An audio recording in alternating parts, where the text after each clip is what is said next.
ஆக்கமும் கேடும் அதனால் வருதலால் காத்து ஓம்பல் சொல்லின் கண் சோர்வு.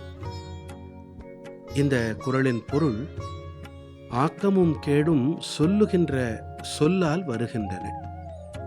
எனவே ஒருவன் தன்னுடைய சொல்லில் தவறு நேராமல் காத்து கொள்ள வேண்டும். இதை சம்ஸ்கிருதத்தின் சுபாஷிதம் என்ன கூறுகிறது பார்ப்போமா? லக்ஷ்மீர்வசதி ஜிஹ்வாக்ரே ஜிஹ்வாக்ரே மித்ரபாந்தவாः ஜிஹ்வாக்ரே பந்தனம் பிராப்தம் ஜிஹ்வாக்ரே மரணம் த்ருவம். இந்த சுபாஷிதத்தின் பொருள், நாவில்தான் திருமகள், நாவில்தான் உற்றாரும் நண்பரும், தழைக்கப்படுவதும் நாவினாலேயே, அழிவதும் நாவினாலேயே.